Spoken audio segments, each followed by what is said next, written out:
시편 143편 5절부터 다윗의 시이지만 지금 우리도 이렇게 기도할 수 있습니다.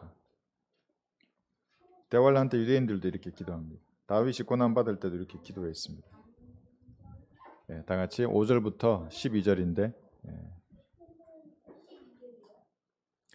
이런 시간적인 괴리가 전혀 없는 시입니다. 우리도 이렇게 기도할 수 있습니다. 제가 읽겠습니다.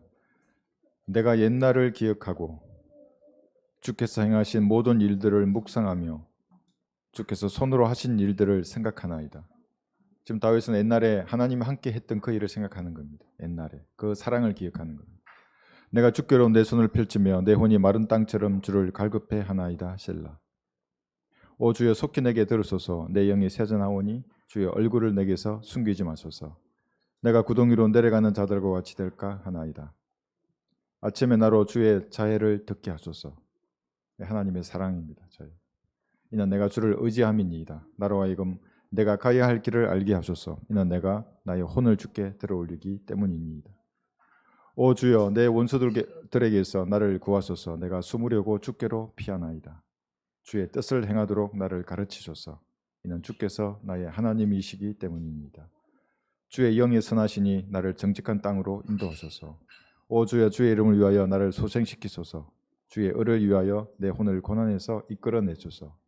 주의 자비로 내 원수들을 끊어버리시고 내 혼을 괴롭게 하는 자들을 모두 멸하소서. 나는 주의 종이니이다. 이 본문을 가지고 옛날을 기억하라. 옛날을 기억하라는 제목으로 말씀을 전하겠습니다. 사람들은 추억 속에서 살아갑니다. 여러분도 옛날을 기억하면 따뜻해지는 기억들이 있을 것입니다. 그것은 부모님과 관계된 기억일 수도 있고 형제나 자매와 관계된 그런 추억일 수도 있습니다. 저도 어린 시절 뛰놀던 시골을 생각하면 그때로 돌아가는 것 같습니다. 아무 염려도 없고 근심도 없습니다. 그 어린아이와 같은 마음으로 돌아가는 것을 제가 볼 때가 많이 있습니다. 그래서 어떤 사람은 이 추억을 먹고 사는 인생 여정이라고 하는 책을 쓰기도 했습니다. 많은 사람이 이와 비슷한 책을 썼습니다. 그만큼 추억이 사람들에게 많은 영향을 미치기 때문에 그렇습니다. 추억이 없는 사람은 없습니다. 여러분들도 다양한 추억을 가지고 있을 것입니다. 특히 연륜이 많은 사람일수록 다양한 기억을 가지고 있습니다. 그리고 어떤 사람을 생각할 때 그와 관련된 추억이 먼저 떠오르는 겁니다. 그래서 그 사람은 이런 사람이다, 저런 사람이다 이렇게 생각을 하게 됩니다. 특히 추억이 어릴 때 먹었던 음식하고 연관이 되면 더 강하게 다가옵니다. 저도 그렇습니다. 그래서 어른이 되었어도 그 음식을 찾고 먹는 것을 보게 됩니다. 그런데 사실은 음식을 먹는 게 아니라 추억을 먹는 겁니다. 나이가 들어서도 어린 시절 음식을 찾는 이유가 바로 그것입니다. 특히 이제 가을이 되면 다양한 열매들이 결실을 맺습니다. 먹거리가 생기는 겁니다. 그래서 그만큼 추억의 향기도 진해지는 겁니다. 이러한 그 기억이 삶에 도움이 되는 경우가 많이 있습니다. 누군가의 관계가 서먹서먹해지면 추억을 떠올리는 겁니다. 좋았던 일을 생각해내면 이 관계를 회복하는 데 도움이 됩니다. 부부 사이도 마찬가지입니다. 좋았던 일을 생각해내는 겁니다. 자녀들과의 관계도 마찬가지입니다. 화가 날 때가 있죠. 자녀들이 말을 듣지 않으면. 근데 그의 귀여운 모습을 생각하면 또 과거의 추억을 생각하면 다시 사랑스러워지는 것입니다. 그래서 관계를 회복하는 데에는 이 옛날의 추억이 긴밀한 이런 작용을 합니다. 하나님과 여러분 사이의 관계도 마찬가지입니다. 하나님하고 여러분하고 아무런 추억이 없다면 되짚어 보아도 추억이 없다. 그럼 구원받은 사람이 아닙니다. 구원받은 사람은 반드시 그 추억을 가지고 있습니다. 하나님이 나를 어떻게 사랑하시는지를 마음속에 각인이 되어 있는 사람들입니다. 그래서 그리스도인은 사실은 사랑의 포로들입니다. 잊을 수가 없습니다. 그 기억. 만약 그런 기억이 없다면 여러분이 믿는 하나님은 다른 사람의 하나님입니다. 구원받았다면 반드시 하나님과 자기와의 둘만의 추억이 있습니다. 뿐만 아니라 이 보존된 말씀의 가치를 알게 하신 이 말씀을 알도록 인도해 주신 하나님과의 추억도 다 가지고 있습니다. 그런 추억이 없다 그러면 여러분 잘 생각해 보셔야 합니다. 아무런 이유 없이 어느 날 내게 말씀이 떨어지고 이 진리를 알게 되었다. 그런 사람은 아무도 없습니다. 그 추억을 다 가지고 있습니다. 그리스도인은 그런데 앞을 향하여 전진하는 군사입니다. 과거나 현재가 아니라 미래에 속한 보이지 않는 그 세상을 향해서 나가는 사람들입니다. 하나님께서 자신에게 주실 그 부름의 상을 얻기 위해서 앞으로 전진하는 사람들입니다. 그런데 과거가 전진하는 데 힘이 될 때가 있습니다. 다만 한 가지 일, 즉 뒤에 있는 것은 잊어버리고 앞에 있는 것들에 손을 뻗쳐 그리스도 예수 안에서 하나님의 고귀한 부르심의 상을 위하여 그 푯대를 향해 쫓아갈 뿐이라. 빌립보서 3장 13절에서 바울의 고백입니다. 그런데 전진하는 힘이 과거의 어떤 추억에 있습니다. 과거의 어떤 일도 그리스도인의 발목을 잡을 수 없습니다. 어떤 죄라도, 어떤 용서받지 못할 죄, 어떤 것들도 갈보리의 피로 다 씻겨지는 겁니다. 잡을 수 없습니다. 연연할 필요가 전혀 없습니다. 어떤 것도 여러분에게 상처를 주지 못합니다. 예수님의 피로 씻겨지면 다 깨끗해진 겁니다. 거룩해진 것입니다. 그러나 본문 5절에는 아주 흥미로운 구절이 있습니다. 내가 옛날을 기억하고, 이렇게 말씀하고 있습니다. 이것은 옛날에 안주해라, 그때가 좋았다 라고 말하라, 이렇게 하는 것이 아닙니다. 세상 사람들 그렇게 하죠. 옛날이 좋았다, 과거에 내가 한때 잘 나갔다, 어쨌다, 이렇게 하라는 얘기가 아닙니다. 하나님을 만났던 그 추억을 다시 한번 회상해 보라는 말씀입니다. 그리고 현재의 자신의 신앙을 한번 점검해 보라, 이 말씀입니다. 살아있는 사람들은 모두 육신이라고 하는 이 장막 안에 있습니다. 여러분, 육신은 영원하지 않습니다. 이 육신은, 그리스도인에게 육신은 한시적인 것입니다. 이 육신의 장막을 벗든지 아니면 이 육신의 장막이 변화되는 겁니다. 썩지 않는 몸으로 변화됩니다. 영적인 몸으로. 그러나 구원받았어도 육신은 여전히 우리가 육신을 입고 있고, 이 육신은 죄 아래에 있습니다. 그래서 하나님과의 관계를 멀어지게 하는 첫 번째 것이 이 육신입니다. 변화될 때까지 육신과 여러분은 싸워야 하는 것입니다. 성경들을 믿는 교회에서 오랫동안 신앙생활을 하거나 또 사람들에게 복음을 전해서 혼을 이겨오거나 또는 직분이나 다양한 것을 하는 사람들이 있습니다. 신앙을 공부를 하는 사람도 많이 있습니다. 성경들을 믿는 교회 형제들은 다 신앙을 공부하죠. 그러나 그렇게 하는 그것이 그를 교만하게 만듭니다. 이러한 것들을 했다고 해서 자신의 육신이 거룩하거나 정결한 척 한다고 하면 하나님 보시기에는 이상한 사람이 됩니다. 본래의 성품을 하나님은 기억하고 있습니다. 사도 바울도 예외가 아니었습니다. 로마서 7장을 한번 보겠습니다.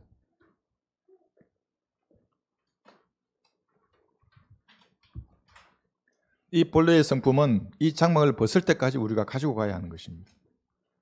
다만 나에게서 드러나지 않아야 합니다. 이 육신이. 그러나 이것을 사도 바울은 정확히 보았습니다. 7장 24절에서 오, 나는 비참한 사람이로다. 누가 이 사망의 몸에서 나를 구해낼 것인가?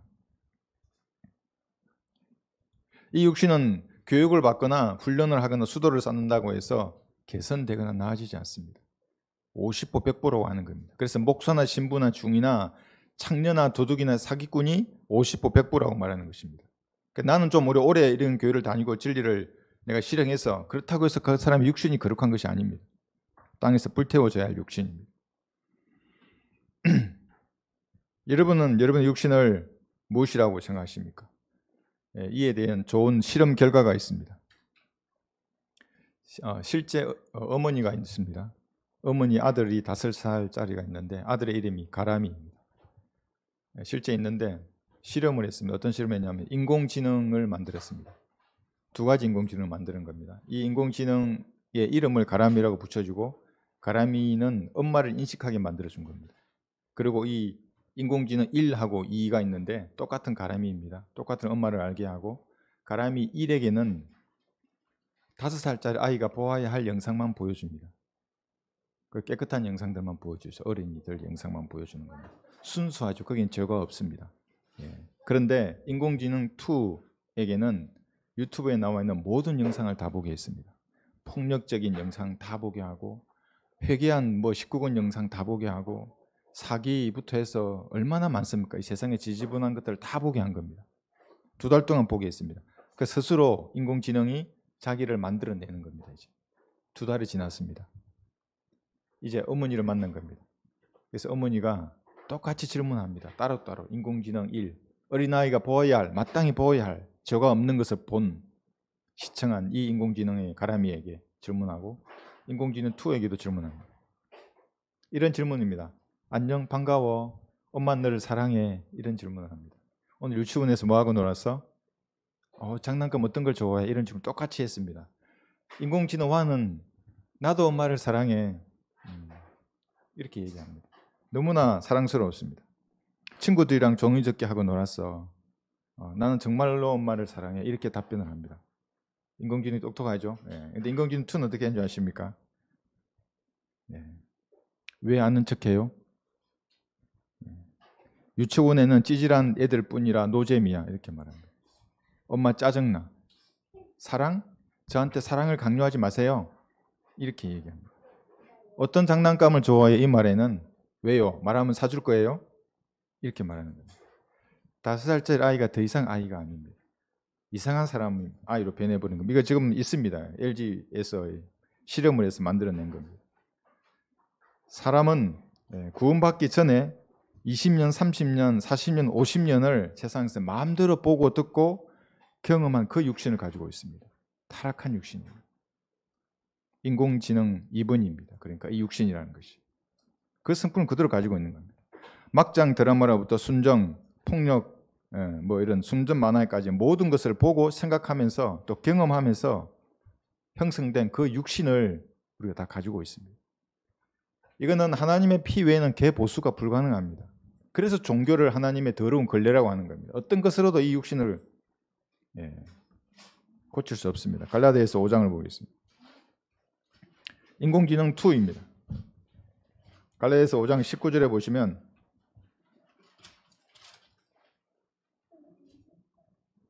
19절에서 21절까지 이제 육신의 일들은 분명히 나타납니다. 왜냐하면 그러한 것들이 몸 안에 배어 있습니다. 아담의 타락으로부터 가던 그 인자가 들어있는 겁니다. 그 속에. 간음과 음행과 더러운 것과 음욕과 성적인 죄가 4가지로 시작이 됩니다. 육신의 일들이라는 것이. 그 다음에 우상 숭배와 마술과 원수 매증과, 여러분 누군가 원수된 사람이 있습니까? 육신의 일입니다. 그것이. 다툼도 육신적인 겁니다. 질투와 분노와 투쟁과, 보십시오. 여기 질투, 분노, 투쟁, 분열과 이단들과 분열되는 겁니다. 이단도 육신적인 겁니다. 시기와 살인과 술 취함과 흥청거림과 또 그와 같은 것들이라. 내가 전에 말한 바와 같이 미리 말하노니 그런 짓들을 행하는 자들은 하나님의 나라를 상속받지 못할 것이라. 상급이 없습니다. 쌓았다고 다 사라집니다. 상급이. 그래서 다투지 말라는 겁니다. 분열하지 말라 그러고 원수 맺지 말라 그러고 형제와 자매를 사랑하라고 그렇게 계속 강조하는 겁니다. 사랑으로 하라고. 하나님이 사랑이시라고. 그래서 성경에서 하나님을 사랑하고 형제를 사랑하고 말씀을 사랑하라고 하면 육신은 뭐라 그러냐면 사랑을 강요하지 마세요. 이렇게 말하는 거예요. 필요를 구하라. 하나님 채워주신다 그러면 기도하면 주신대요. 이렇게 하는 겁니다. 제가 직접 들었습니다. 아니 기도하는 시간에 일을 해야지. 땀 흘려 일해야지. 왜 기도하냐는 신학을 공부하신 분인데 제가 참 마음이 아팠습니다. 이거 뭐부터 시작을 해야 합니까? 양심에 찔림을 줍니다. 하나님께서 죄를 지으면. 그럼 짜증난다. 이러면 왜 짜증난다고? 왜 아는 척하냐고 하나님 나에게. 무덤에 가는 때까지 아는 척합니다. 하나님께서. 가만두지 않습니다. 그 양심을 계속 하지 말라고 얘기하는 겁니다. 육신의 일들을. 이러한 육신적인 일들이 많이 있는데 하나님과의 관계를 대표적으로 망치는 것이 뭐냐면 형제와 자매를 판단하는 겁니다. 여기 판단은 심판하는 겁니다. 심판은 하나님이 해야 하는데 그 자리에 자기가 앉게 됩니다. 그러면 그게 육신적이 됩니다. 고린도전서 11장 31절 한번 보겠습니다. 여기는 분명하게 우리가 누구를 판단해야 할지가 나오는 겁니다. 형제나 자매나 어떤 교회의 일이 아니라 자신을 판단하는 게 가장 우선시돼야 합니다. 그래서 성경에서도 들보를 빼라고 하는 겁니다. 내 눈에서. 쉽지 않습니다. 그런데 이것이. 만일 우리가 우리 자신을 판단한다면 자신을 심판하는 겁니다. 어떻게? 내 양심이 그건 죄야 그러지 않습니까? 그 순간에 사실은 하나님의 심판입니다. 그게. 그럼 즉각 자백해야 합니다. 자백하지 않으면 세상과 함께 멸망받는 것입니다. 자신을 판단한다면 판단받지 않으리라. 말씀과 양심에 따라서 스스로 심판하지 않기 때문에 이 교회, 세상 교회 목사들을 보십시오. 10년, 20년, 30년을 사역했는데도 열매가 없습니다. 그들은. 큰 건물은 있죠. 많은 교인도 그늘입니다. 돈도 많습니다. 그들은. 그러나 은혜의 복음과 진리의 지식을 전파하는 도구로는 쓰임받지 못하는 겁니다. 정말 그 지역에 밖에도 못합니다. 그 지역도 감당 못합니다. 무슨 뭐 어디 무슨 시 뭐 그 시 뭐 무슨 뭐 복음의 빛이 빛나지 못하는 겁니다. 그 교회는. 그럼 그게 무엇입니까? 땅의 것만을 추구하다가 땅의 것을 쌓아서 하나님 앞에 가는 것입니다. 목사나 성도나 동일합니다. 그것이. 땅의 것만을 엄청나게 쌓아서 가는 겁니다. 하나님 앞에. 전부 지푸라기입니다. 나무나 지푸나 거루투기입니다. 그것이. 다 불타버릴 것입니다. 목사들도 마찬가지입니다. 모두 불에 탈 겁니다. 그런 것들은. 버림받은 자들입니다. 여러분 그런 목사들의 설교를 들어보면 됩니다. 왜 저 정도 지각밖에 없지? 왜 복음을 나누지 못하지? 대환란 복음을 왜 여기 지금 전해서 수많은 사람들을 지옥으로 보내지? 하나님께서 깨닫게 하지 않으시는 겁니다. 왜 그렇겠습니까? 그들이 구원받지 않았거나 구원받아도 땅의 것에 생각을 두기 때문에 아무리 말해도 진리를 깨닫지 못하는 것입니다. 어떤 학위나 신학 과정을 졸업했느냐 이런 걸 제가 말하는 것이 아닙니다. 하나님과의 영적인 교감을 통해서 무엇을 얻었느냐 이것이 중요한 것입니다. 그러지 않으면 모두 종교적인 사람입니다.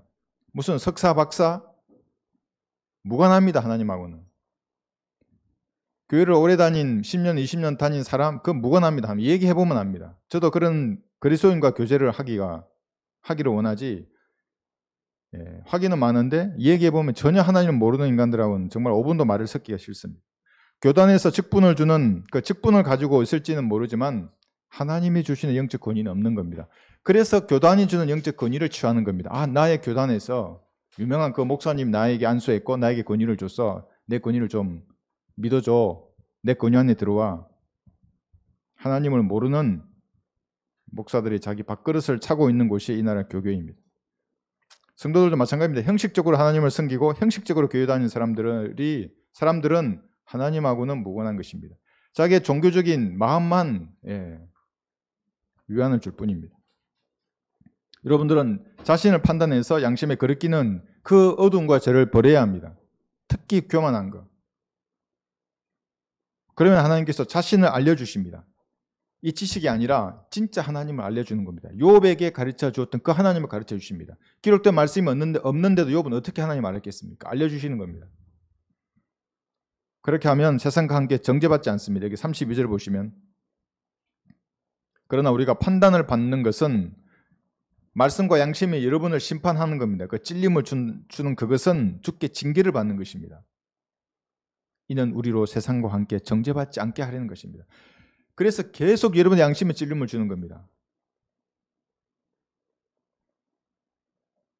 자기 스스로 죄를 판단해서 버리면 세상과 함께 하나님의 무서운 심판을 받지 않은 것입니다. 전염병이나 칼이나 기근이 대표적인 하나님의 심판입니다. 허락하는 겁니다. 하나님께서 그것을. 인간이 만든 전염병이긴 하지만 허락합니다. 그것을. 하나님의 뜻에 따라서. 안전하게 되는 방법은 그겁니다. 자신을 판단하는 겁니다. 모든 어둠을 버리고 하나님을 온전히 바라보는 것입니다. 여러분에게 진리의 지식이 들어가면 마귀는 어떤 착시 현상을 줍니다. 잘못된 생각을 주는 겁니다. 그게 뭐냐 하면 진리의 지식이라는 것은 하나님을 내가 알게 된 겁니다. 얼마나 높은 지식인지 모릅니다. 이 세상의 종교인들이 만든 지식은 땅바닥에 있는데 나의 지식은 독수리같이 위로 나는 겁니다. 교만해집니다. 그렇게. 즉시 그러면 마귀가 생각을 넣어주는 겁니다. 그걸로 판단하게 하는 겁니다. 형제를 판단하게 만들고 자매를 판단하고 하나님이 주신 권위 판단하게 만듭니다.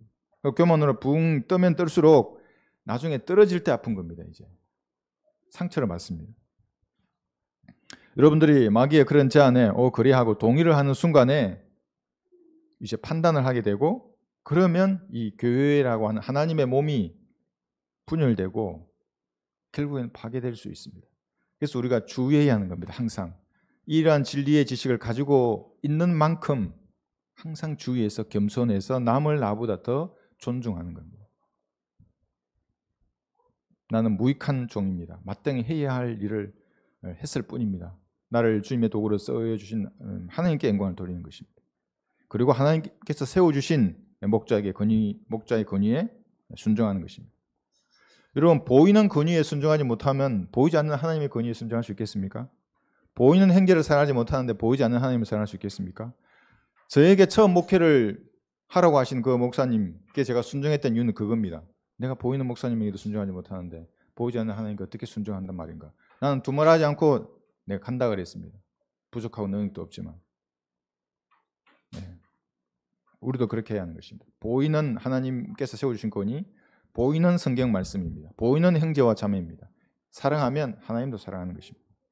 그래서 르크만 목사님의 경우에는 다른 사람이 육신이 저지른 죄에 대해서는 일절 언급하지 않습니다. 왜냐하면 그분도 연약한 육신을 가졌기 때문에 그렇습니다.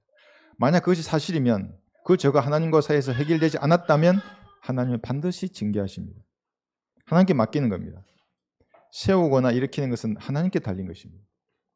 그래서 여러분 이 세상은 무서운 겁니다. 성경도 믿는 교회에 이런 발을 들으셨다는 것은 무서운 겁니다. 이거는 잘못된 많은 분들을 제가 보았기 때문에 그렇습니다. 자연인들은 여러분을 판단할 것입니다. 이 진리의 지식을 가지고 있기 때문에. 그런 판단에는 여러분도 강력하게 판단해야 합니다. 그건 아니라고. 사도 바울이 한 말이 그겁니다. 자연인들은 하나님의 영의 일들을 받아들이지 아니하나니 이는 그 일들이 그 사람들에게는 어리석게 여겨진다고 말하는 겁니다. 그러나 바울은 모든 것을 판단했습니다. 영적인 사람은 모든 것을 판단한다고 하는 겁니다. 그러니까 구원받지 않는 마귀의 자식들은 뭐라고 판단하도록 바울은 흔들리지 않고 자기가 다 그 사람들을 판단했습니다. 넌 아니야, 넌 틀렸어. 그러나 형제자매는 사랑하는 겁니다. 로마서 14장에 보고 있습니다. 10절에 보시면 판단한다는 것은 업신여기는 겁니다. 여러분 자연인들을 업신여기도 됩니다. 왜냐하면 하나님의 선물을 받지 않기 때문에 그렇습니다. 물론 우리가 함부로 하진 않죠. 최고의 신사로서 그들에게 복음을 전하지만 끝내 복음을 거부하고 지옥에 가는 사람들에게는 업신여김을 받습니다. 그 사람들. 그러나 형제와 자매는 업신여기지 말아야 합니다. 로마서 14장 10절에 보시면 그런데 너는 어찌하여 내 형제를 판단하느냐? 어찌하여 내 형제를 업신여기느냐? 무시하는 겁니다. 판단한다는 게. 우리가 모두 그리스도의 심판석 앞에 서리라. 이게 무서운 말입니다. 형제를 판단하면 그 형제를 세운 하나님을 판단하는 겁니다. 업신여기지 말아야 합니다. 이는 기록된 바 주가 말하노라 내가 살아있으니 모든 무릎이 내게 꿇을 것이요 모든 무릎이 꿇을 것입니다. 부처나 마호메트나 뭐 어떤 대통령이나 탈레반이나 다 무릎을 꿇을 것입니다. 하나님 앞에. 모든 회가 하나님께 자백하리라고 하였습니다. 예수님을 주라고 시인할 겁니다. 전부 다. 백보자 심판에서도. 그러므로 우리 각 사람이 하나님께 자신에 관해 설명하리라. 그래서 자신을 판단하라는 이유가 뭐냐면 그리스도 심판석에서 자신에 대해서 자기가 하나님 앞에 설명을 해야 되기 때문에 지금 판단하라는 겁니다. 자신이. 양심으로 판단하라는 겁니다. 남 핑계 댈 일이 없습니다. 남의 탓도 할 것이 없습니다. 그리스도인이라는 것은 하나님이 자기에게 준 지혜와 용기로 능력으로 자기의 사역을 하는 겁니다. 각자의 사역을. 이서 각자의 트랙이고 각자의 전투이며 각자의 투쟁입니다. 그냥 종교적인 기계들은 그렇지가 않습니다. 무슨 교단에 들어가서 영적인 권위를 인정받은 다음에 그 권위로 사람들에게 행사하는 겁니다. 유명한 사람, 거대한 교단을 하나님으로 섬기는 사람들입니다. 여러분 이 구원받은 사람들이라도 큰 교회나 어떤 유명한 목사, 유튜버, 수십만 명을 따라가는 유튜버, TV에 출연한 이러한 목사들을 찾다가 지옥에 가는 사람들이 너무나 많이 있습니다. 모두 무로 돌아갈 신앙생활을 하는 겁니다.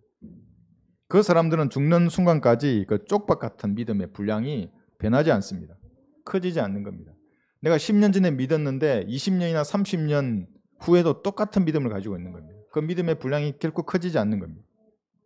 이 종교라고 하는 거대한 기계의 부품으로 살아온 목사들, 그리스도인들의 최후입니다. 아무것도 받을 것이 없습니다. 그리스도의 심판석에서. 그렇다면 누가 죄를 지으면 어떻게 해야 되느냐? 마태복음 18장 보겠습니다. 18장 15에서 17절을 보시면 이 한국에서 성경들을 믿는 교회 또 뭐 무슨 교회 많은 교회들이 있습니다. 성경들을 과연 하는가? 이거 한번 보십시오. 여기 여러분에게 누군가가 죄를 지었을 때는 다른 사람의 이렇게 해서는 안 됩니다. 자기에게 누군가 죄를 지으면 그 사람이 가는 겁니다. 그 사람에게. 이거 한번 보십시오. 15절. 또 내 형제가 너에게 죄를 짓거든. 내 형제가 다른 사람에게 죄를 짓거든. 이게 아닙니다. 그런데 내가 간섭을 하면 이제 형제를 잃어버리게 됩니다. 근데 여기 있는 성경에는 누군가 죄를 지으면 잘 보십시오. 가서 너와 그 사람만 있을 때 그에게 그의 잘못을 알려주라. 만일 그가 내 말을 들으면 너는 내 형제를 얻은 것이라. 이러지 않고 삼자가 끼어들기 때문에 형제를 잃어버리는 겁니다. 교회가 분열이 일어나고.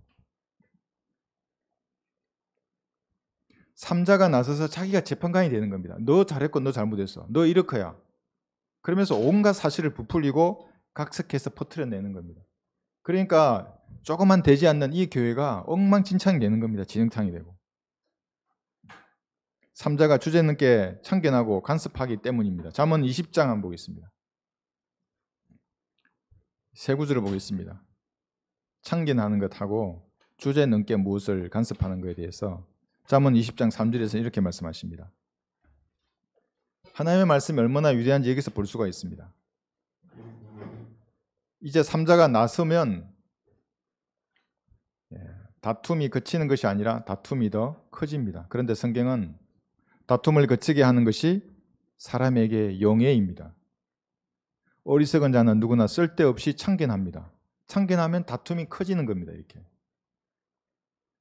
잠언 펴셨죠? 26장 보겠습니다. 17절에 보시면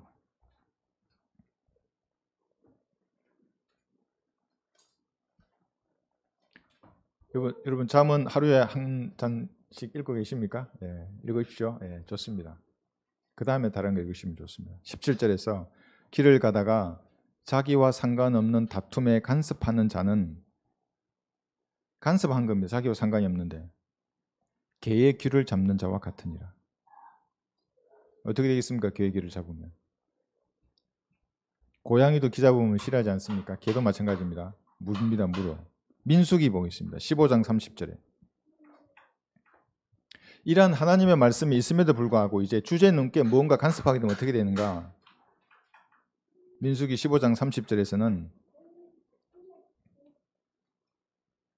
그러나 본토에서 태어났든지 타국인이든지 주제 넘게 무엇을 행한 사람은 주를 비방한 것이니 그 사람은 그의 백성 가운데서 끊어지리라.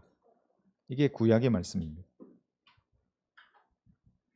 그래서 성경들을 믿는 교회에서 이 하나님의 사역을 하는 이러한 어떤 사역자나 그 사역에 대해서 비방하고 방해하는 것을 보면 제가 앱스러운 것입니다. 왜냐하면 너무나 겁없이 덤비는 겁니다. 거기에. 그것이 육신을 따라 행하는 것입니다. 근데 이 육신은 계속되는 겁니다. 오늘 깨달았다고 해서 내일은 육신이 가만히 있는 거 그렇지 않습니다. 바로 반응합니다. 이러한 환경만 갖추어주면 육신이 바로 반응하는 것입니다. 그러나 이 그리스도인들은 이 자신의 육신의 실체를 알았다고 해서 포기할 것이 아니라 더욱 하나님께로 밀착해야 됩니다. 어떻게? 옛날의 기억, 첫사랑을 생각해서 하나님 앞으로 가까이 나아가야 합니다. 유대인들은 어떻게 했겠습니까? 출애굽기의 그 놀라운 기적을 기억하고 있습니다. 현재 유대인들은 은혜의 복음을 거부했습니다. 하나님께서 버림을 받았지만 선택에 있어서는 그들의 조상으로 인하여 사랑을 받는 민족들입니다. 지금도 유대인을 저주하면 저주받습니다. 유대인을 사랑하면 축복을 받습니다. 그 복은 변치 않습니다. 물론 그렇다고 해서 유대인 예수님을 개인의 구속을 영접하지 않아도 하늘나라 가는 건 아닙니다. 개인적으로는 예수 영접해야 합니다. 민족적으로는 그들을 축복해야 합니다. 교회 시대 2000년 동안 버려진 것 같지만 대환란의 고난을 겪은 다음에는 민족적으로 돌아오는 것입니다. 로마서 11장을 보겠습니다. 그래서 유대인들은 민족적으로 회심을 합니다. 로마서 11장 26절에서 이스라엘은 결코 끝난 것이 아닙니다. 예수님의 재림과 함께 다시 시작하는 것입니다. 그리하여 온 이스라엘이 구원을 받으리라. 기록된 바 구원자가 시온에서 와서 야곱에게서 경건치 아니한 것을 제거하리라. 하나님의 선택한 백성으로서의 지위를 천년왕국에서 누릴 것입니다. 이 사실을 모르는 모든 안식교인들, 후천년 무천년주의자들은 전부 성경에 의하면 소경들입니다. 유대인들은 그런데 고난받는 백성이었습니다. 이집트의 파라오에게 압제당하던 때 이후로 고난이 끊이지 않았습니다. 그런데 여러분 그 고난 가운데 유대인들이 이겨냈던 이유가 뭐냐면 그들에게 기적을 베푼 하나님을 잊지 않았습니다. 파라오와 관련된 기적은 뭐냐면 홍해를 걷는 거였습니다. 200만 명이 건넜습니다. 어떻게 건넜겠습니까? 하나님의 기적 같은 놀라운 능력으로 행하신 일입니다. 그것이 하나님이 함께하지 않았으면 불가능했죠. 고난 때마다 그 옛날을 기억했던 겁니다. 어떤 때는 이스라엘 앞에서 모압이 무너졌습니다. 군대와 같은 무기도 없고 훈련도 받지 않은 이스라엘이 어떻게 그런 일을 했겠습니까? 어떤 때는 태양이 멈추었습니다. 여리고 성읍이 무너졌습니다. 유대인들은 그 옛날에 대한 추억을 가지고 있던 겁니다. 낮에는 구름 기둥으로, 밤에는 불 기둥으로 이스라엘 민족을 인도하신 그 하나님을 잊지 않고 기억했습니다. 잊었다면 없어졌습니다. 민족이. 하나님께서 함께했기 때문에 가능한 것입니다. 이 본문의 오늘 이 시는 다윗의 시입니다. 다윗이 고난을 받았을 때 이 시로 하나님께 드린 겁니다. 그런데 이 시는 여기서 끝나지 않습니다. 나중에 바벨론으로 전부 유대 민족이 포로로 갔을 때에 또 이렇게 이 시를 지어서 하나님 앞에 올려드립니다. 근데 여기서 끝난 게 아닙니다. 대환란 때에도 유대인들은 또 이와 동일한 시를 하나님께 올려드립니다. 대환란 중간에 기억하는 겁니다. 유대인들은 과거에 이스라엘 민족에게 놀라운 기적과 은혜를 베푸신 하나님을 기억하고 그분에게 밀착할 것입니다. 유대인들은. 그리스도인들도 마찬가지입니다. 고난과 징계를 받거나 세상이란 세파 가운데서 어려움을 당할 때가 있습니다. 그런 건 다 아픈 것입니다. 징계라는 것은 아프지 않으면 징계가 아니죠. 그런 순간에 하나님께 대항하지 말고 자신에게 베풀어 주신 그 하나님의 은혜, 옛날 그 추억을 생각해서 하나님께로 더 가까이 밀착해야 합니다. 이스라엘은 지리적인 위치를 보면 전략적 요충지였습니다. 다윗과 솔로몬 시대에는 태평성들을 누렸고 이방의 모든 나라가 조공을 바쳤습니다. 그것은 하나님과 함께했기 때문에 가능한 일이었습니다. 시편 80편을 한번 보겠습니다. 여기 보시면 하나님께서 이스라엘과 함께한 것을 기억나게 해드리는 겁니다. 여러분도 마찬가지입니다. 하나님이 여러분과 함께 했던 것, 베풀어 주신 것을 하나님으로 하여금 다시 생각나게 기도할 때 아뢰어야 합니다. 시편 80편 8절에서 12절을 보시면 이거 한번 잘 한번 보십시오. 주께서 이집트에서 포도나무 한 그루를 가져오셔서 이방을 내어 쫓으시고 그 포도나무를 심으셨나이다. 가나안에 심으셨습니다. 주께서 그 앞에 자리를 마련하시고 뿌리를 깊이 내리게 하시니 그것이 땅을 메웠으며 산들이 그 나무의 그림자에 덮었고 그 나무의 줄기들은 훌륭한 백합목들 같았으며 그 나무의 줄기들은 바닥까지 뻗쳤고 가지들은 강까지 뻗쳤나이다. 하나님 함께 하시니까 이런 영화를 누렸습니다. 이스라엘이. 여러분도 마찬가지입니다. 하나님 함께 하시면 이렇게 됩니다. 그러나 12절 한번 보십시오. 옛날을 기억하는 겁니다. 어찌하여 주께서는 그 울타리를 허셔서 길을 지나가는 모든 것들로 그 나무를 뽑게 하시나이까. 과거를 기억하고 지금 하나님께 도와달라고 부르짖고 있는 겁니다. 그 나무를 뽑아가지고 이렇게 번성케 했는데 지금 이런 고난을 당하고 있습니다. 하나님. 과거를 기억하고 지금 현재의 어려움을 하나님 앞에 얘기하고 있는 것입니다. 단지 현재가 힘드는 것이 아닙니다. 여러분 탕자를 한번 생각해 보십시오. 돌아온 탕자. 탕자는 자기의 처지를 생각하고 이제 아버지께로 돌아갈 마음을 품었을 때 그가 돌아갈 수 있었던 이유는 뭐냐면 아버지와의 추억이 있었기 때문에 그렇습니다. 그 추억이 내가 돌아가면 하나님께서 나를 받아주실 것이야. 아버지께서 나를 받아줄 거야 하는 그러한 믿음이 추억에서 생긴 겁니다. 옛날에 대한 기억이 아버지를 찾게 했습니다. 우리도 마찬가지입니다. 그리스도인들도 어려운 상황에서는 하나님께 간구할 수 있습니다. 이때 여러분의 모습을 하나님께 기억시켜 드려야 하는 겁니다. 물론 하나님 우리를 잊지 않으십니다. 그렇게 불의한 하나님이 아니라고 성경은 말씀하십니다. 결코 우리를 버리지 않을 것을 성경 곳곳에 약속하셨습니다. 그런데 죄가 있으면 이제 다릅니다. 자백하지 않는 죄가 있다 그러면 기도 응답을 받지 못할 때에 그럼 어떤 상태입니까? 그 사람은 하나님께 버림받은 상태입니다. 지옥에 간다는 얘기가 아닙니다. 하나님과의 정상적인 교제가 끊어져서 주님께서 여러분을 기억하지 않는 상태가 된 것입니다. 신명기 31장 17절에서는 이렇게 또 말씀하십니다. 하나님께서 자신의 얼굴을 숨겨버리십니다. 여러분에게서. 그러면 신명기 31장 17절입니다. 그날에 그들에 대한 내 분노가 일어나리니 내가 그들을 버릴 것이며 그들에게서 내 얼굴을 감출 것이요 그들은 상킴을 당하고 많은 재앙과 고난이 그들에게 미칠 것이며 그렇게 되면 다시 하나님을 찾게 하는 겁니다. 이런 상태로 만들어서 그렇게 되기 전에 자백하고 버려야 하는 거예요. 그날에 그들이 말하기를 우리의 하나님이 우리 가운데 거하지 않으시기에 이러한 재앙이 우리에게 임한 것이 아니냐 하리라. 그리스도인들도 똑같은 것입니다.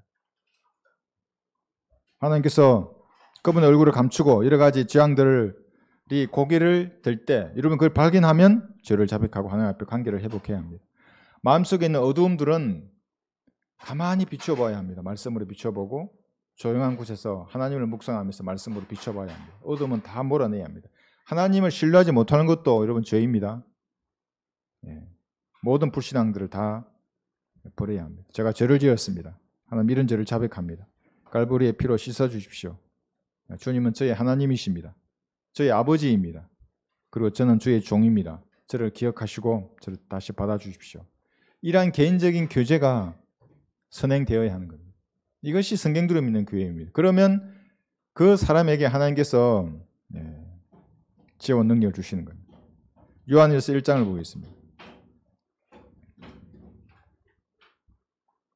요한일서 1장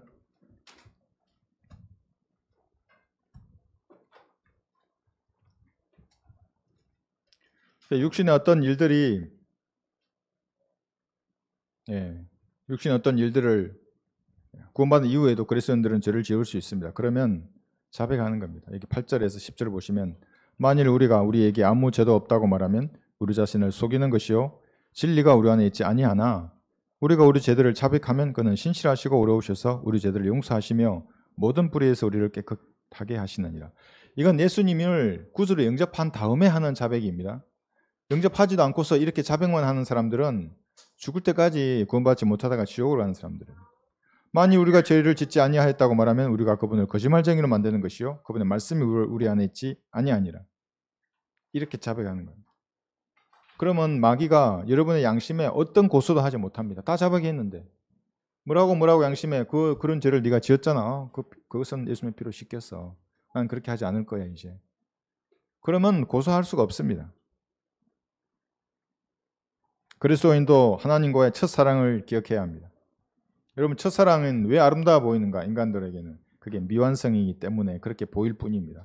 그냥 홍역처럼 지나가는 겁니다. 그러나 하나님과 맺었던 그리스도인의 첫사랑을 기억하는 것은 이 모진 세파를 견디고 이기는 영적인 힘이 되는 것입니다. 여러분들은 처음 구원받았을 그때를 기억하십니까? 어떤 간격이 있었습니까? 그때 예수님은 여러분에게 어떤 존재였습니까? 지금은 어떻습니까? 은혜의 복음을 처음 깨달았던 날이 있었을 것입니다. 그날을 기억하지 못하면 희미하다. 그러면 오늘 다시 하면 됩니다.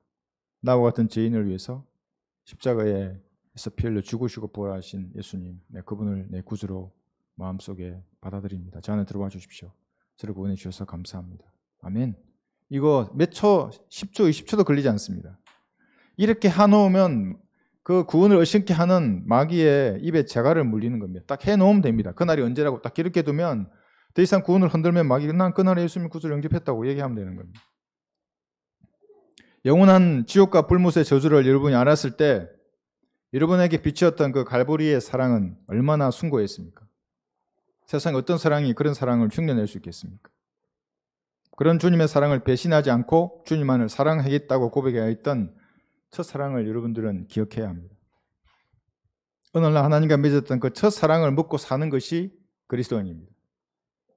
나머지 사랑은 다 이기적이고 정욕적인 것입니다. 하나님과의 그 첫사랑을 먹고 살아야 합니다. 저는 20대 초반이었습니다. 하늘의 영광을 버리고 이 땅에 내려오신 그 예수님의 사랑을 그때 제가 알았습니다. 제 마음을 두드렸습니다. 내가 죄인이냐고. 죄인이라고. 예수님이 왜 십자가에 달렸냐고. 죄인을 위해 달렸다고 교회에서 말하더라고. 그럼 너를 위해 달린 게 아니냐? 그 사랑을 잊을 수가 없어요. 그때 모든 게 다 깨달아요. 지금까지 어릴 때부터 교회 다니면서 들었던 예수님의 죽으심과 부활이 나를 위해서였구나가 그날 밤에 제가 믿고 예수님을 구주로 영접했던 것입니다. 그 사랑은 잊을 수 없습니다. 다른 것은 다 부차적인 추억입니다. 그 추억으로 그리스도는 먹고 살아야 합니다. 이런 사랑을 알고 구원받았지만 주님께 헌심을 다짐한 것은 저는 한참 후의 일이었습니다. 육신의 이러한 습성들이 너무나 강력해서 하나님께서 고칠 수 없다고 저는 생각할 정도였습니다. 군대에서 수십 년간을 인공지능 이 투처럼 제가 키워졌었습니다. 사랑하라 그러면 사랑을 강요하지 말라고 저도 얘기했습니다. 많은 군사들이 있는데 왜 저에게 사랑을 강요하십니까? 왜 나 같은 놈에게 이런 일을 맡기십니까? 그러나 첫사랑을 알면 내 마음을 다하고 혼을 다하고 힘을 다하고 생각을 다하여 주 너의 하나님을 사랑하라. 이 말에 아멘 하게 됩니다. 잊어버리면 첫사랑을 거부하죠. 하나님의 사랑을. 다른 사람 시키라 그러고. 필러를 구하라 그러면 기도하면 정말로 주십니까? 해야 할 일을 다 끝내놓고 기도해야죠. 수많은 염려 가운데 그냥 사는 겁니다. 그러나 빌립보서 4장 6절에서는 아무것도 염려하지 말고 다만 모든 일에 기도와 간구로 너희의 구하는 것들을 감사함으로 하나님께 알려지게 하라고. 다만 알려지게 하라고. 그리하면 모든 지각을 초월하시는 하나님의 평강이 그리스도 예수 안에서 너의 마음과 생각을 지키시고 더 좋은 것을 주십니다. 때가 되면. 이게 첫사랑을 아는 사람은 필요를 구하게 되어 있습니다. 그 사랑이. 그러면은 나의 하나님께서 그리스도 예수를 통하여 그의 영광 가운데서 그의 풍요함을 따라 너의 모든 필요를 채워주실 것이라. 반드시 채워주십니다. 양심에 찔리는 거, 이건 무엇이겠습니까? 성령께서 여러분의 육신적인 일에 대해서 찔림을 주시는 겁니다. 그런데 짜증난다고 하면 어떻게 됩니까? 왜 저만 그러십니까? 세상 사람들이 이 정도는 다 하고 사는데. 그렇지 않습니다. 히브리서 12장 10절에서는 우리로 그분의 거룩하심에 참여자들이 되도록 하시느니라.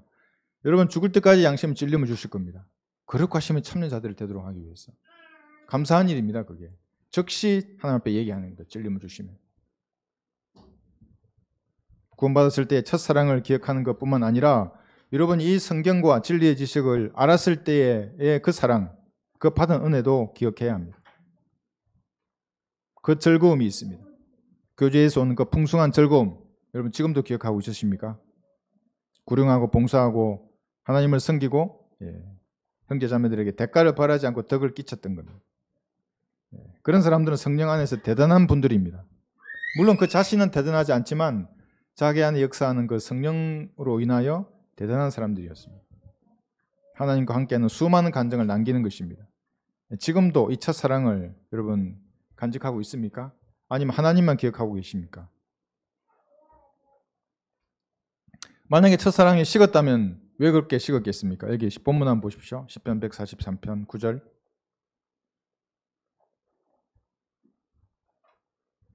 이 첫사랑을 식게 만드는 것은 두 번째 대적이 있습니다. 그게 사탄입니다.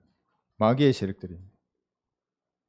오 주여 내 원수들에게서 나를 구하소서 내가 숨으려고 죽기로 피하나이다.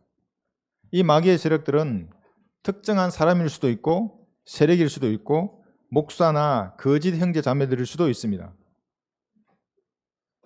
그러나 분명한 마귀의 세력이 존재해서 여러분의 이 첫사랑 하나님과의 과거에 있었던 기억들을 다 지워버리는 겁니다. 여러분의 육신을 충동하고 육신의 연약함을 대민하게 해서 하나님을 섬기지 못하게 합니다. 너는 안 돼. 그만두어. 제가 처음 이 진리의 지식을 알고 헌신하기 전에 방황할 때 가장 괴롭혔던 말이 이겁니다. 마귀가. 넌 안 돼. 그만둬. 네가 좋아하는 동네로 가. 이 네가 살 동네가 아니야. 이 바닥은 너희 동네가 아니야. 군대로 들어가. 그런 말이 들어오면 그래 난 안 되지. 그러나 그 옛사람은 나는 십자가에 죽었고 하나님의 피로 다 씻겼어. 다시 새롭게 해야 하는 겁니다. 그것에 붙잡혀가지고 그래 넌 안 되는 모양이다. 그럼 어떻게 됩니까? 마귀의 종으로 사는 겁니다. 남은 인생을. 마귀들의 방해가 강력할수록 여러분은 기억해야 합니다. 하나님과의 그 첫사랑을 기억하고 이 진리를 여러분에게 알게 하셨던 그 순간을 기억해내야 합니다. 그리고 회복하는 겁니다. 어떤 것도 여러분과 하나님 사이에 끼어들지 못하도록 하나님께 또 밀착해야 하는 것입니다. 넘어지고 무너져서 일어설 힘이 없을 때 주님과의 첫사랑을 기억해야 합니다. 여러분 독일어 전도지의 음성을 들어보셨습니까? 얼마나 아름답습니까? 내용은 잘 모르시더라도 종달새의 지저귀 같지 않습니까? 소프라노의 멜로디 같이 너무나 아름답습니다. 이렇게 이를 완성하시는 하나님의 역사를 보고 있으면 저를 부르신 그 하나님과의 첫사랑이 저는 생각이 납니다.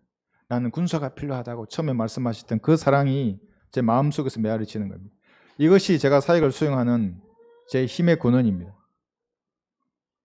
결론적으로 여러분 마지막 한 걸음까지라고 하는 소설을 읽고, 이게 실화입니다. 영화가 있습니다. 실화를 바탕으로 만드는 겁니다. 2차 세계대전이 끝나고 독일군이 이제 러시아에서 포로로 잡혔습니다. 이 독일군 클레멘스 포렐 중위인데 고향에 어린 딸이 있고 아내가 있습니다. 시베리아 수용소에 잡혀갔습니다. 거기는 울타리가 없습니다. 망루도 없습니다. 도망가면 다 얼어 죽기 때문에 그냥 이렇게 다 튀어주는 겁니다. 거기서 이 포렐 중위는 약 4년 가까이 감옥에 잡혀 있다가 탈출을 했습니다. 6년 동안 걸어서 어디로 가냐면 시베리아를 횡단을 합니다. 6년을 걸어서 그 다음에 중앙아시아를 횡단합니다. 수천 킬로미터를 걸어갔습니다. 얼마나 많은 일들이 있었겠습니까? 어떻게 먹고 어떻게 잤겠습니까? 6년 동안을 걸어서 갔습니다. 그 힘의 근원이 어디에 있냐면 자기 고향에 있는 자기 딸하고 아내와의 그 추억 때문입니다. 그 사랑을 잊지 못하는 겁니다. 걸어서 갔습니다. 이란까지 간 겁니다.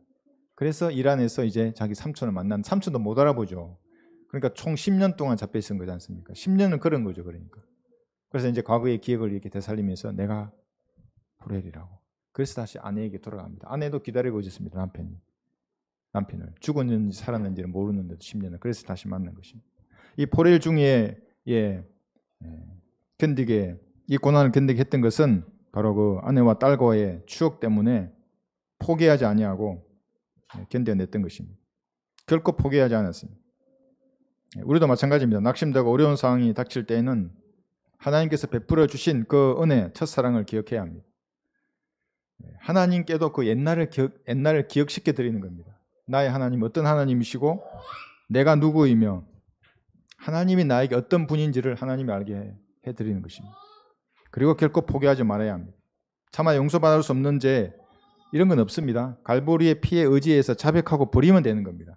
그걸 여러분을 괴롭히게 방치하면 안 됩니다. 그런 죄들이. 그렇게 해서 하나님과 여러분의 교제를 멀어지게 한 것은 모두 마귀의 세력들입니다. 그래서 갈보리의 피가 지금도 흐르고 있는 겁니다. 모두 씻어내고 어떤 것도 여러분에게 상처를 주거나 과거를 괴롭히거나 과거의 일로 다 물리쳐버려야 합니다. 분별하기 어려운 상황도 있을 것입니다. 하나님의 일을 하다가 보면. 저는 주님의 종입니다 하고 자백하고 하나님께 엎드리는 것입니다. 실패를 거듭하더라도 하나님의 아들임을 기억해야 합니다. 여러분 하나님의 아들입니다. 주저앉아 있을 이유가 전혀 없습니다. 그러면 주님께서도 여러분을 기억하실 것입니다. 어떤 상황에서도 하나님과의 교제를 방해하는 그러한 원수의 계략을 물리치고 하나님께 더욱 밀착해야 합니다. 오늘 주님과의 그러한 첫사랑을 생각하는 귀한 시간이 되시기를 바랍니다. 하나님과의 교제를 방해하는 것들이 있으면 여러분 그 어둠은 다 물리쳐버려야 합니다. 마귀가 여러분에게 주는 그러한 생각들, 여러분에게 주는 그런 부정적인 것들은 안 된다 그러고 과거에 내가 지었던 죄를 떠올리게 만들고 하나님 앞에 서지 못하게 하는 그런 죄가 있으면 그것도 다 날려버려야 합니다. 예수님의 피로 다 씻고 참신한 자세로 다시 주님만을 바라보고 여러분에게 맡겨진 그 사명을 감당하는 겁니다. 얼마나 대단한 일인지 모릅니다. 성경대로 믿는 교회를 통하여 하나님께서 하실 그 일은 대단한 것입니다. 그것에 여러분이 다 쓰임을 받은 겁니다. 그 첫사랑을 생각해서 그 힘으로 우리에게 맡겨진 사역을 여러분에게 맡겨진 사역을 감당케 해달라고 여러분 기도하십시오.